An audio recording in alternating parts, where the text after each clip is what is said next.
Vamos lá, irmãos.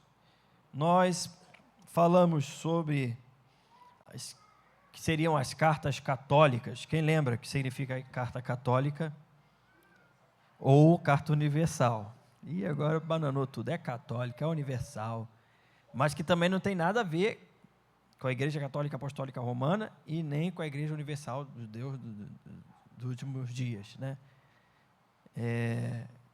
Mas é a ideia de universal, de geral, né? Cartas para a igreja, de modo geral.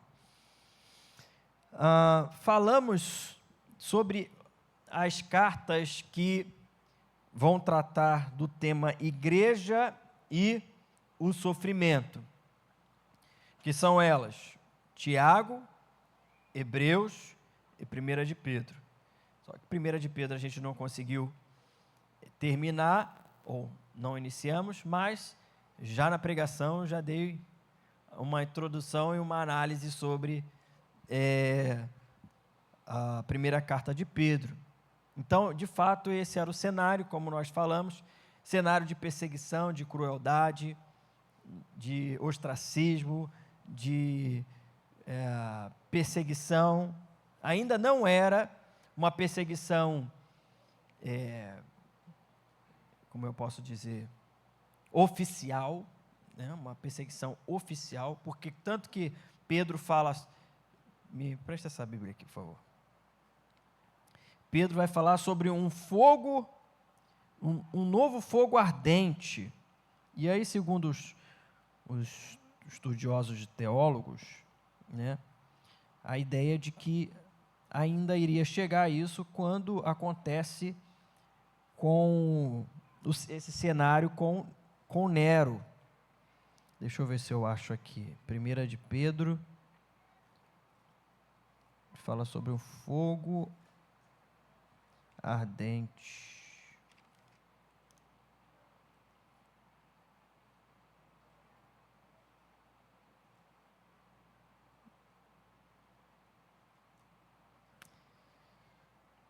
Bem, não estou encontrando agora. Ontem eu passei o dia e vira a página para lá, vira a página para cá, que a cabeça já está até embaralhada. Bem, se alguém achar aí, fala sobre o fogo ardente que haveria de acontecer. Achei. Capítulo 4, versículo 12. 4:12. 1 de Pedro 4:12. Vai dizer o seguinte. Aí. Amados, não estranhem o fogo que surge no meio de vocês. Tem outra versão? Bota a versão ARA, para a gente ver como é que está na outra versão. Aí, ó. Amados, não estranheis o fogo ardente que surge no meio de vocês, destinado a provar-vos como se alguma coisa extraordinária vos estivesse acontecendo. Então, esses estudiosos vão dizer que esse fogo que iria vir com mais intensidade seria na parte maior de perseguição já oficial, né? E ali 63 depois de Cristo, o Nero coloca fogo em julho de 64, então o cenário já estava sendo predito, né, por Pedro sobre essa perseguição que começa a crescer. Depois Trajano e outros, depois você estuda quem foram os imperadores, e você vai ver o que cada um fez, meu irmão.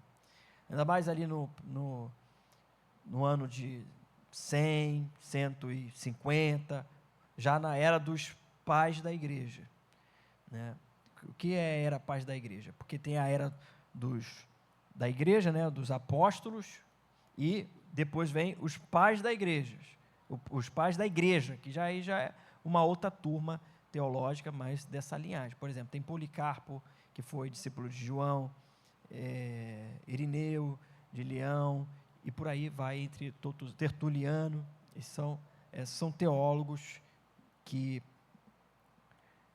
exerceram ali esse labor teológico para caminhar com a igreja. Então, esse era o cenário de perseguição, e Pedro, então, escreve essa carta, primeira epístola, motivando os irmãos a viverem em unidade, mesmo diante da perseguição. Então, imagina, o cara está perseguindo você, né?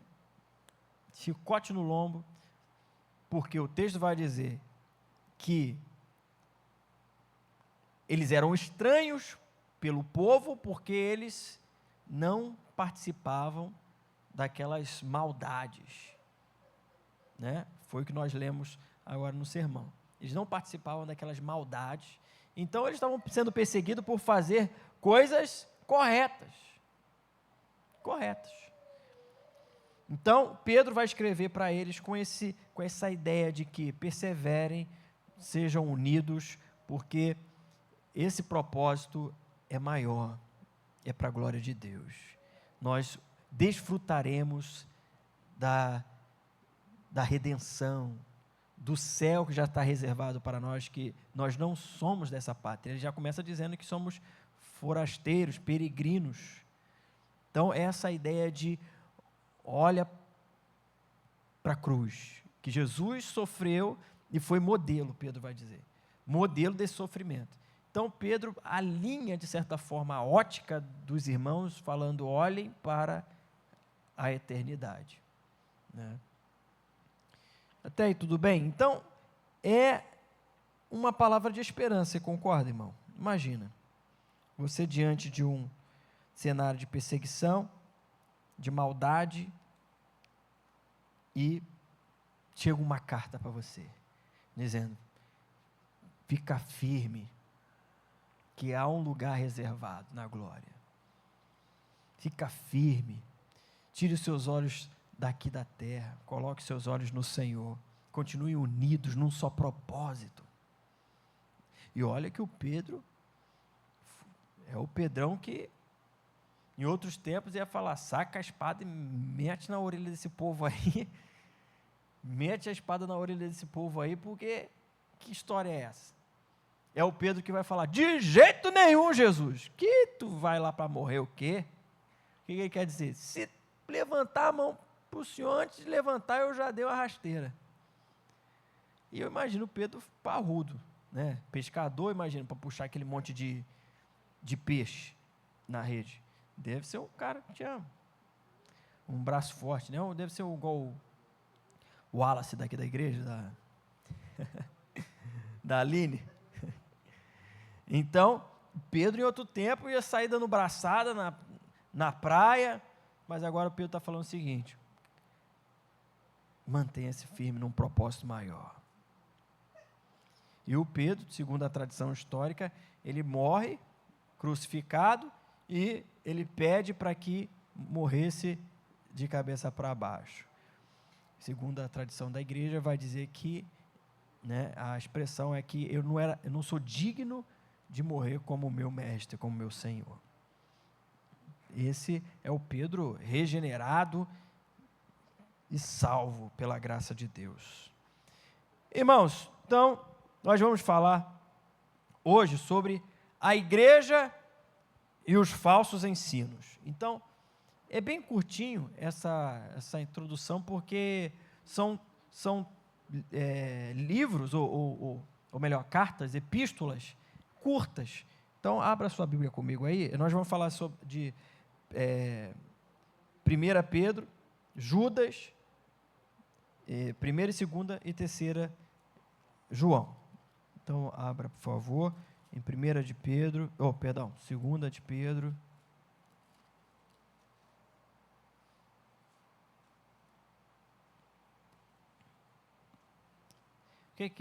Por que fala 2 de Pedro? E às vezes fala 2 Crônicas. Por que não é 2 de Crônicas? É porque é 2ª epístola de Pedro, segundo livro das Crônicas, né? Só a título de conhecimento. Vamos lá. Capítulo 1, versículo 1 em diante. Quem pode ler para a gente em voz alta, por favor? Pedro, apóstolo de Jesus Cristo, aos eleitos que são forasteiros da dispersão no Ponto, Galácia, Capadócia, Ásia e Bitínia, eleitos segundo a presciência de Deus, Pai, em santificação do Espírito, para a obediência e a expiação do sangue de Jesus Cristo, graça e paz vos sejam multiplicadas. Pode continuar. Bendito Deus e Pai de nosso Senhor Jesus Cristo, que segundo a sua muita misericórdia nos regenerou para uma viva esperança, mediante a ressurreição de Jesus Cristo dentre os mortos, para uma herança incorruptível, sem mácula e imarcessível. Espera aí, esse é segunda ou primeira? Não, segunda. Segunda de Pedro. A introdução até parece a mesma. Isso, capítulo 1. Vai do versículo 3. Visto como pelo seu divino poder nos têm sido doadas todas as coisas que conduzem à vida e à piedade, pelo conhecimento completo daquele que nos chamou para a sua própria glória e virtude, pelas quais nos têm sido doadas as suas preciosas e muito grandes promessas, para que por elas vos torneis coparticipantes da natureza divina, livrando-vos da corrupção das paixões que há no mundo. Segura aí, um pouquinho. Então, o versículo 4, o versículo 3 vai dizer o seguinte: sido doadas todas as coisas conduzem à vida e à piedade pelo conhecimento completo daquele que chamou para a sua própria glória e virtude. Grava essa informação, pelo conhecimento completo, tá? Continua, por favor. Por isso mesmo, vós, reunindo toda a vossa diligência, associais com a vossa fé a virtude, com a virtude o conhecimento. Ó, virtude e conhecimento. Com o conhecimento, o domínio próprio. Com o domínio próprio, a perseverança. Com a perseverança, a piedade. Com a piedade, a fraternidade. Com a fraternidade, o amor.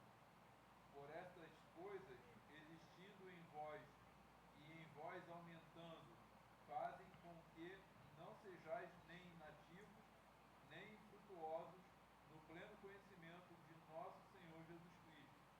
Pois aquele a quem estas coisas não estão presentes é cego, vendo só o que está perto, esquecido da purificação dos seus pecados de outrora. Por isso, irmãos, procurai com diligência cada vez maior confirmar a vossa vocação e eleição. Confirmar a vossa vocação e eleição. Porquanto, procedendo assim, não tropeçareis em tempo algum, pois desta maneira é que vos será amplamente suprida a entrada no reino do eterno de nosso Senhor E Salvador Jesus Cristo. Então, são informações preciosas aí. Então, a segunda carta de Pedro, Judas, 1ª, 2ª e 3ª João, ou as cartas joaninas, né? A gente chama de joaninas, ela vai trazer o mesmo, digamos, ideia central, que é o cuidado com os falsos ensinamentos, o cuidado com os falsos mestres. Então, essas cartas, né, são cartas gerais, cartas para a igreja e os falsos ensinos. Então, as últimas 5 epístolas do Novo Testamento, 3 delas contêm apenas um único capítulo. Tem em comum a preocupação com respeito aos falsos ensinos. Então, no âmbito da doutrina e da ética cristã. Então, por exemplo, Judas e 2 Pedro advertem contra aqueles que negam a autoridade do Senhor e da sua palavra. Então, a ideia desse cenário é aquela influência maligna do gnosticismo daquela época, ou seja, a carne para nada presta, E, uma vez que a carne nada presta, Jesus não poderia ser Deus. O que os discípulos viram foi um tipo de um fantasma, e não Jesus encarnado. E quando você entra por esse viés teológico, aí há problema. Aí há um grande problema. Porque se Jesus não vem em carne, quem que morreu na cruz? Quem que jorrou o sangue? A Bíblia vai dizer que a vida está no sangue.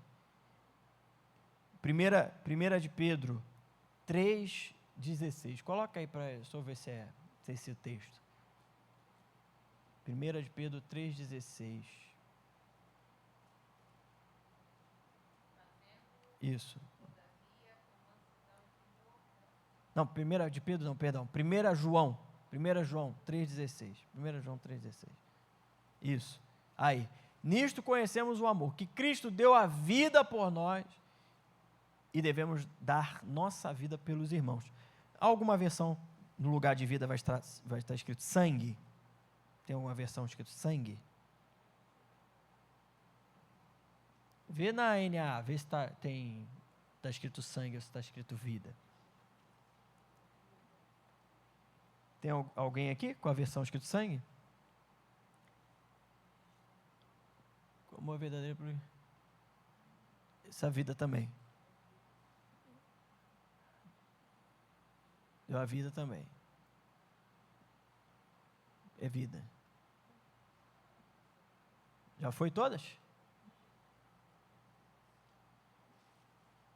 Parece ter visto...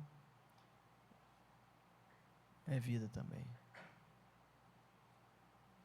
Deve ser mais antiga a versão. Eu lembro que eu tinha visto uma versão que dizia: nisso conhecemos o amor que Cristo deu a vida, ou o sangue. E de fato, a vida ali é o sangue de Jesus. Deu vida por nós e nós devemos dar a vida pelos irmãos. Então o problema é, se ali não era Cristo na cruz, quem que era então? Porque se somos redimidos por causa do sangue do Cordeiro, que foi jorrado na cruz, aí tem um problema, porque o gnosticismo vai dizer, ele não poderia ser Deus. Se ele não... Então era Jesus que estava na cruz. Ok, chegamos a essa conclusão. Aí ele vai passar para o outro lado. Então, era Jesus na cruz, mas ele não pode ser Deus, porque ele veio em carne. Então, se ele não pode ser Deus e estava na cruz... Logo, a gente está o quê? Frito. A gente está frito. Por quê? Porque se ele não é Deus e estava na cruz, tem um problema. Qual o problema? Então ele é pecador. Então, se ele é pecador, ele não pode se tornar injusto para nos tornarmos justos.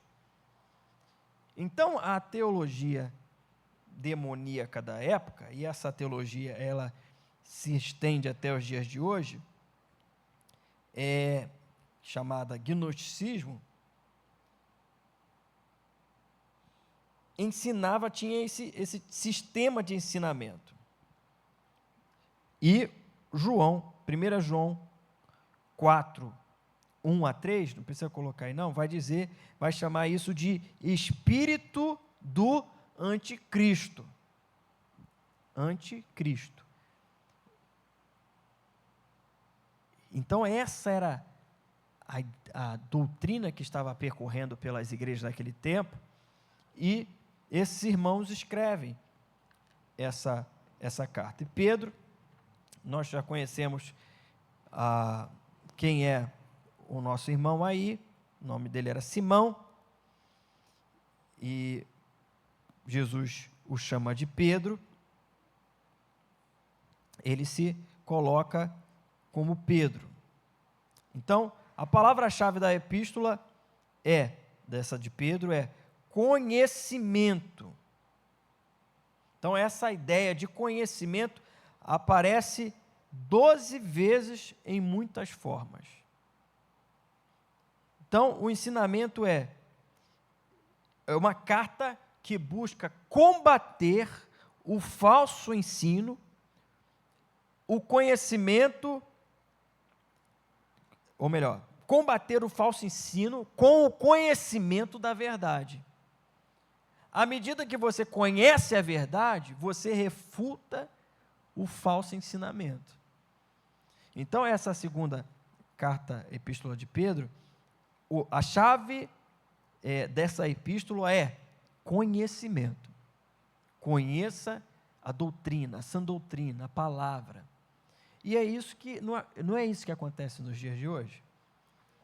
Às vezes você está numa igreja e você tem pouco conhecimento de Bíblia, e ao preletor, né, seja sem querer ou por conveniência, dá uma palavra errada, como você é o centro do coração de Jesus.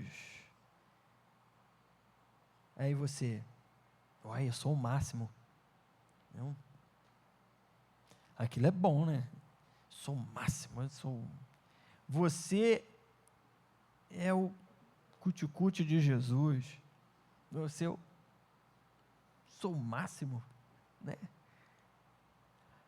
E aí quando vem um outro, um Carlos Felipe da vida, e fala assim, você é um pecador e precisa de arrependimento, meu irmão. Você é um fofoqueiro. Esse pastor não quero saber dele não. Outro dia eu ouço esse pastor. E o cenário está assim. Então, quando você conhece a sã doutrina, a palavra de Deus, você sabe identificar uma heresia, você sabe identificar para onde aquele sermão quer levar a pessoa. E aí você tem que analisar de fato, como os bereanos. O pastor falou lá, eu olho aqui. Não duvidando não, mas é a sã doutrina, é a palavra. Não, o que o pastor está pregando é de fato a palavra de Deus, e esse ensinamento corrobora com toda a doutrina da palavra, e eu preciso mudar, eu preciso ser transformado por esta palavra. Pois bem, então, conhecimento é a chave. Então, o esboço do Pedrão aí, da segunda carta dele, é conhecimento e a vida cristã. 1 de Pedro, versículo 1 e 2. Perdão, é a introdução. Conhecimento e a vida cristã. 1 de Pedro 3 a 11. Conhecimento e a palavra de Deus. 1 de Pedro 1, 12 a 21. Conhecimento e falso ensino. Eu falei 1 de Pedro, né? Não é primeira, é segunda. Eu estou muita 1 de Pedro na cabeça. Estou falando, irmão, ontem eu passei o dia estudando Pedro, eu já estava vendo Pedro entrando pelo meu quarto. Que isso, meu Deus? Estou brincando. 2 de Pedro. Conhecimento e falso ensino. Capítulo 2, do versículo 1 ao 22. 2 de Pedro. Conhecimento e a segunda vida de Cristo. Capítulo 3, do versículo 1 ao 13. E faz a conclusão, firmeza e crescimento. Capítulo 3, 14 a 18.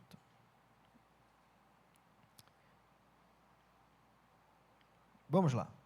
Vamos continuar aqui, vamos avançar. Judas. Então, quem é o Judão aqui? Quem é esse Judas? Aí que traz bastante informação para a gente aí. A carta de Judas, uma das principais diferenças entre Judas e 2 de Pedro,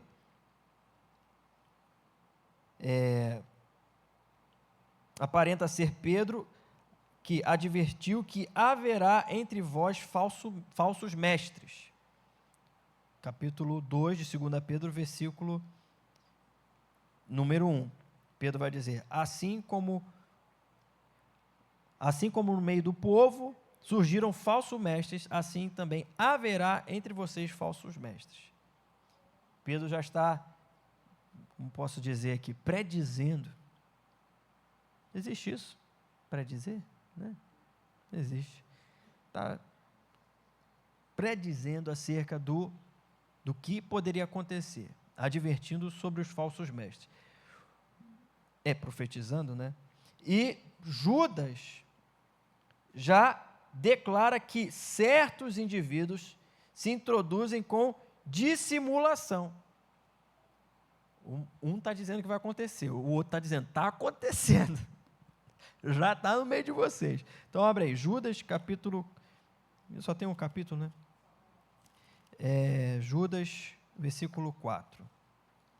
Quem achar pode ler em voz alta, por favor.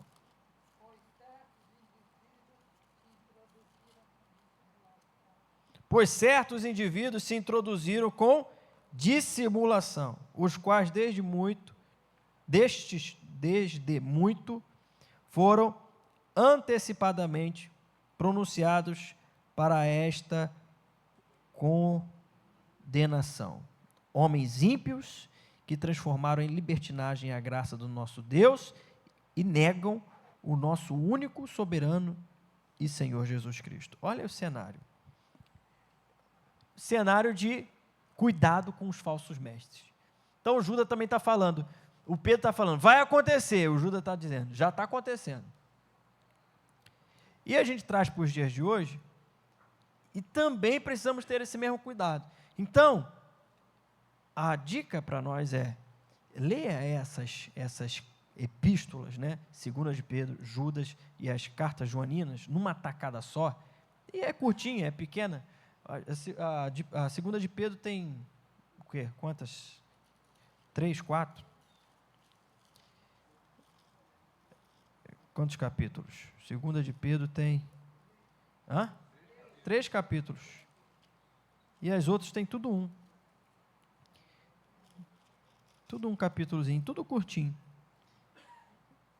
Então, leia esse conteúdo numa tacada só, para você entender e para você aprender como identificar um falso ensinamento e ter cuidado com os falsos ensinamentos. Porque hoje, há muitas igrejas que estão cheias de gente vazias, por conta do falso ensinamento. Aí vai dizer que, porque naquele tempo, né, ele dá a comparação lá com Noé, o povo se casava, se dava em casamento, aquela coisa toda, e não queriam ouvir a voz do Noé. E é a mesma coisa que acontece hoje. Você prega, ensina, fala, vai vir o juízo de Deus, aquela coisa toda. E o povo, como coceira no ouvido, nem dá bola, nem dá crédito. Então, esse era o cenário. Então, Judas, quem é esse Judas aí? O Judas, esse capítulo dele. Primeiro, vamos ler lá o versículo 1 em diante. Quem achar pode ler em voz alta, por favor.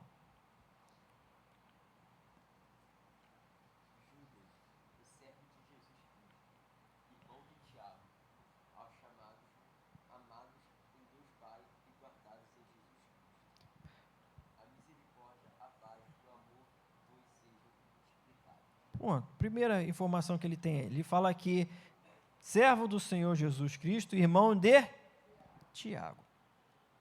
Irmão de Tiago. Então, a gente começa a pensar. Aí, quando a gente pensa no Tiago, fala assim, qual Tiago? Qual deles? É aquele meme que o cara chega para a turma lá e fala assim, fala para Jesus, eu vim do futuro para dizer para você, fala para Jesus que o Judas vai trair ele. Aí os caras estão sentados e falam assim, qual Judas? Aí o cara, eu nem sabia que tinha outro.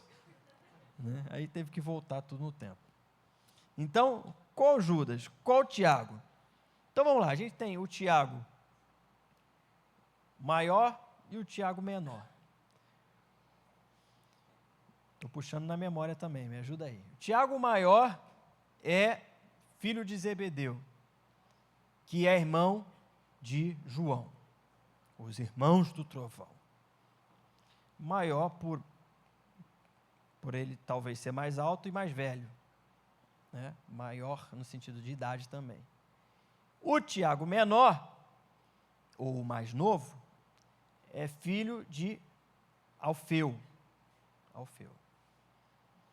E daí tem o Tiago, o justo, que é o que escreveu aqui a carta do Tiago, que é o irmão de Jesus. Depois se converteu. Por quê? O Tiagão lá, o maior, ele morre. O Alfeu não tem muita fala sobre dele, nem nas narrativas bíblicas, mas o Tiago, sim, que estava sempre junto ali. Tiago, João e Pedro, Tiago, João. Pedro, Tiago, João. Pedro, Tiago, João. Então, o Tiagão, o maior, esse Tiagão maior, ele morre. Ali em Atos 12, a gente está pregando isso direto, e fala assim, que Tiago já havia morrido a fio de espada, e Pedro estava o quê? Preso. Pedro estava preso. E ainda tinha um outro Tiago lá, que era ainda tinha um outro Judas, que era pai do Tiago, ou vice-versa, não me recordo agora. Então, uma bagunça de Judas, uma bagunça de Tiago.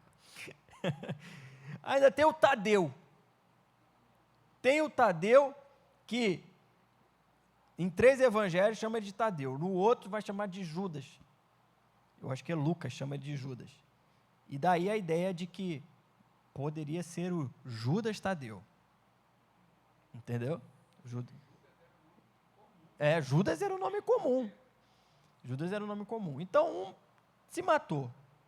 O outro era chamado de Tadeu. Então, quem é o Judão aqui? Que vai nos ensinar com a palavra de Deus. Então, abre aí a sua Bíblia em Marcos capítulo 3, versículo 18, que você vai ver sobre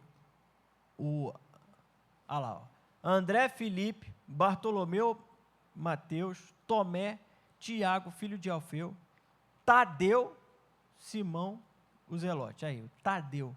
Tá aí. Marcos, você fala Marcos e Mateus chama de Tadeu, e se não me falha a memória, Lucas chama de Judas.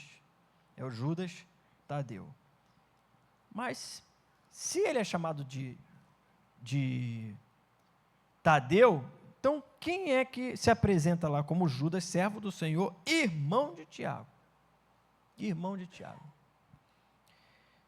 Então, aqui, o que vai contribuir para a gente, abre aí Mateus 13:55. Olha aí. Não é este o filho do carpinteiro? Não se chama sua mãe Maria e os seus irmãos Tiago, José, Simão e Judas? Então Jesus tinha um irmão chamado Judas.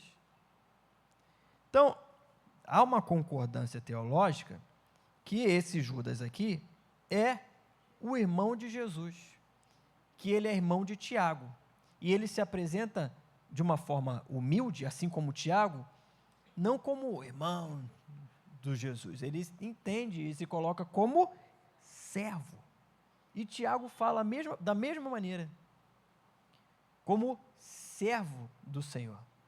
Então, esse Judas aqui, meu irmão, não é o que traiu Jesus, não, fica tranquilo. Tem gente que pula até essa. Eu vou ler esse aqui traiu Jesus. Eu vou pular esse Judas. Não tinha nem que estar na Bíblia esse Judas. Calma, irmão, não é esse aí, não. Tem gente que até malha o Judas, né? Antigamente tinha muito isso. Aí outros vão tentar te explicar, não, é que ele se converteu. Não tem isso não, irmão. É outro Judas. E esse Judas aqui é o irmão de Jesus. Então ele se apresenta como servo do Senhor e irmão de Tiago. Então, ao começar a escrever, o autor usa a expressão, versículo 3. Coloca para a gente aí, versículo 3. Amados, quanto empregar toda a diligência em escrever-vos acerca da vossa comum salvação, foi que me senti obrigado a corresponder-me convosco, exortando-vos batalhardes diligentemente pela fé, que uma vez por todas foi entregue aos santos. Então, ele está falando sobre batalhardes diligentemente pela fé, e ele usa uma expressão aqui, que é, de uma vez por todas, foi entregue aos santos. Então, da mesma pegada do Pedro, só que Pedro está avisando que ia acontecer, e Judas está falando, está acontecendo, ele está falando, se apegue aos ensinamentos diligentemente que foi ensinado a vocês, para que vocês não sejam confundidos. De uma vez por todas que foi entregue. É como se ele falasse assim, olha só, leia a Bíblia, nos dias de hoje, né? Leia a Bíblia e se apegue a essa palavra de uma vez por todas e não fica dando ouvidos a fábulas, aquilo que não é a fé, aquilo que não é a sã doutrina. Então, Judas, ele nos ensina, ele usa elementos, assim como Pedro, do Antigo Testamento também. Por exemplo, Judas, no versículo 5, ele usa a imagem de Israel no deserto. No versículo 6 de Judas, fala sobre anjos caídos. Já em 2 de Pedro, no versículo 4, fala sobre anjos caídos. Em Judas, aí você não precisa, porque eu vou para Judas e vou para Pedro, vou para Judas e vou para Pedro. Pode ficar só em Judas. Em Judas, ele dá o exemplo, versículo 15, sobre o exemplo de Caim. Já em Pedro, dá o exemplo de Sodoma e Gomorra. Versículo 11, ele fala sobre o erro de Balaão, e lá em Judas, e em Pedro fala sobre o exemplo de Balaão. Em Judas 11, fala sobre a revolta de Corá. Então, ele pega elementos do Antigo Testamento e emprega isso nessas informações, daquilo que já foi nos ensinado desde muito tempo. Não se pode mudar isso, já foi ensinado já desde a antiguidade, desde a antiga aliança. Pois bem, então caminhando, avançando, 1 João também escreve contra os gnósticos. Olha aí, 1 João capítulo 1, é uma fala parecidíssima com o Evangelho de João. Quem achou pode ler em voz alta, por favor. 1 João 1:1. Pode ler, Cris. O que era desde o princípio, o que temos ouvido, o que temos visto com os nossos próprios olhos, o que contemplamos e as nossas mãos apalparam com respeito ao verbo da vida. E a ideia aí de verbo é palavra também. Então, se você perceber, está muito familiarizado ou parecido com o Evangelho de João, capítulo 1. Né? No princípio era o verbo estava com Deus e o verbo era Deus. Aqui ele está falando o que era desde o princípio, o que temos ouvido e o que temos visto, e com os nossos olhos, com os nossos próprios olhos, e contemplamos, e com as nossas mãos apalpamos, com a respeito ao verbo da vida, está fazendo referência a Jesus, ele é o verbo, e a vida se manifestou, e nós a temos visto, e dela damos testemunho, e vô-la anunciamos, a vida eterna, a qual estava com o Pai, e nos foi manifestada.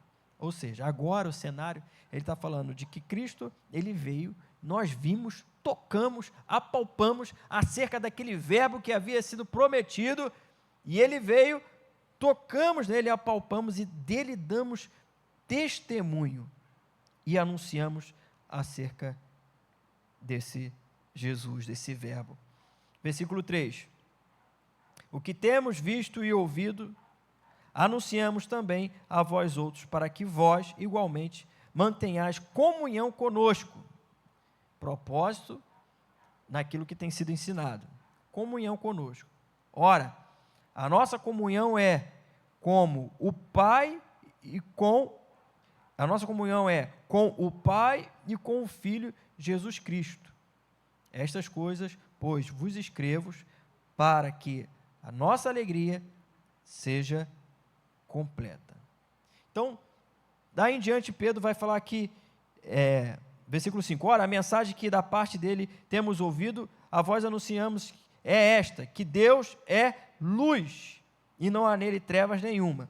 Então, ele usa também a mesma fala lá de João, que ele era a luz dos homens, ele é a luz do mundo. Então, João, ele traz esse ensinamento, e ambos, tanto o Evangelho de João, como em 1 João, ambos vão usar a palavra, esse termo palavra, que é um termo usado para Cristo, a revelação de Deus ao mundo. Então, o vocabulário dos dois livros é semelhante. Ambos empregam palavras muito importantes, tais como princípio. Nós vemos tanto no 1 João, como no Evangelho de João. E testemunho. 26, olha esse dado aí, 26 ocorrência no Evangelho de João e 8 em 1 João. A palavra testemunho aparece 26 em João e 8 vezes em 1 João. Outra palavra, crer, aparece 98 vezes em João, e aí também dentro das formas do verbo, né? E 9 vezes em 1 João. Outra palavra, então a gente falou sobre princípio, falou sobre testemunho, crer, vida eterna. 17 vezes em João, e aí eu estou falando do Evangelho de João, e 6 vezes em 1 João. Outra palavra, amar, aparece em João 3,16, e aparece também em 1 João 4,9. Outra palavra, permanecer. Lembra lá de João falando da videira? João 15, e 1 João também vai falar sobre permanecer. E entre outras palavras. Então, a ideia, de fato, olha a ênfase nas palavras, crer, permanecer, testemunho, são palavras que vão confrontar aquelas heresias daquele tempo. Segunda carta de João é uma carta interessante, porque há aqui algumas questões para a gente pensar. João capítulo 1, 2 João capítulo 1, versículo 1 em diante. Quem pode ler para a gente aí? Já estamos finalizando aqui.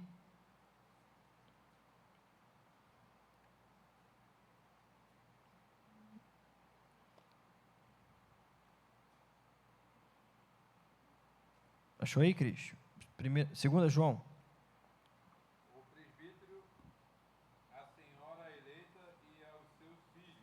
Então, a ideia de uma advertência contra os falsos mestres, tá? A quem eu amo na verdade, e não somente eu, mas também todos os que conhecem a verdade, por causa da verdade que permanece em nós e conosco estará para sempre. Está falando sobre a verdade. Então, fique com essa mensagem de verdade. Vamos lá. A graça, a misericórdia e a paz, da parte de Deus Pai e de Jesus Cristo, Filho do Pai, serão conosco em verdade e amor. Fiquei sobremodo alegre em ter encontrado dentre os teus filhos os que andam na verdade. Agora vai, que andam na verdade. Agora vai para o versículo 7. Porque muitos enganadores têm saído pelo mundo fora, os quais não confessam Jesus Cristo vindo em carne, assim é O anticristo. o enganador e o anticristo. Então, ele está dizendo que aqueles irmãos estão andando na verdade, ele se coloca ali como presbítero, né, a palavra presbítero ancião, e poderia ser utilizada para os apóstolos, uma vez que tinham cuidado da igreja, e a senhora eleita. Então, aqui há uma série de informações que podem ser. Então, deixa eu falar aqui rapidamente. Então, é aí que eu vou entrar agora. Quem é essa senhorinha aí, bonitinha? Então, não existe consenso entre os estudiosos acerca de quem vem a ser a senhora eleita e seus filhos, no versículo 1. Então, algumas opiniões. Primeiro, a primeira opinião é que essa escrita é para uma mulher cristã e seus filhos, né? Uma mulher cristã e seus filhos. A segunda, para uma mulher chamada Electa e para os seus filhos, por conta da palavra eleita. De repente, a tradução seria para uma mulher chamada Electa. A terceira, para Maria, uma vez que ela foi assistida pelo próprio apóstolo desde a morte de Cristo. E a quarta, e tem a quinta também. E a quarta, para uma irmã que hospedava uma igreja em sua casa. Aí tem algumas referências bíblicas. E a quinta, para uma igreja local, uma vez que ele usava várias vezes no plural, né? Como, por exemplo, versículo 6, versículo 8, versículo 10 e versículo 12. Então, em concordância com a maioria, né, dos teólogos, a ideia de que essa mulher, né, essa senhora eleita, é a igreja. É uma igreja que não poderia ser usado muito o nome naquele tempo por conta de perseguição, e utiliza-se o nome a senhora eleita, a igreja, no caso, eleita. E os seus filhos são eu também. E os seus filhos são os membros desta igreja. Eu posso até mandar isso aqui eu tirei do livro da Bíblia do pastor Hernando Dias Lopes. Eu posso até mandar lá no grupo para vocês darem uma olhadinha com calma, mas a gente concorda que essa senhora eleita aqui é a igreja e os filhos são os membros. Tanto que lá no versículo 13 vai dizer: os filhos da tua irmã eleita te saúdam. Pois bem, então, e João capítulo 3, 3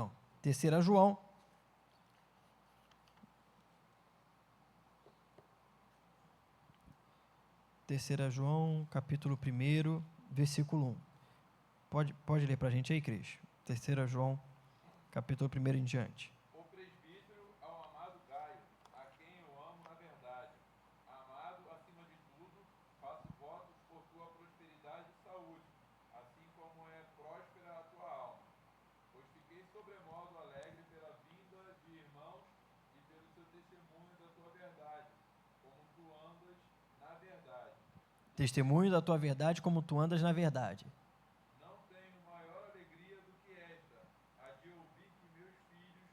Andam na verdade. Então, o tema central da terceira carta de João é hospitalidade. O próprio apóstolo reconhece a bondade de Gaio em abrir a sua casa para os obreiros cristãos, bem como os estrangeiros. Olha o versículo de número 5.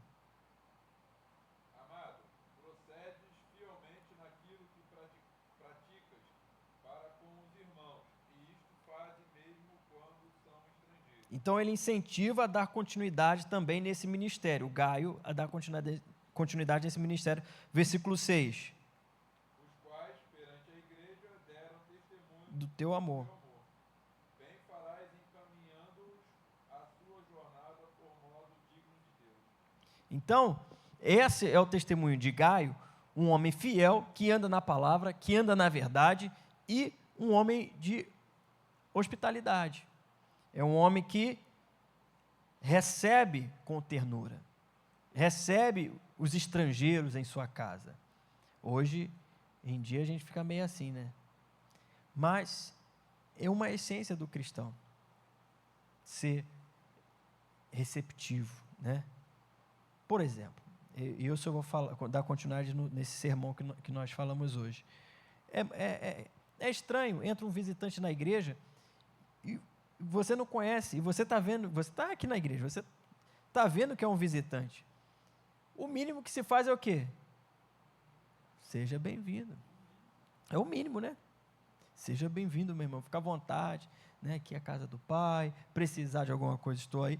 Ou será que quando alguém vai na sua casa, você entra aí, se vira?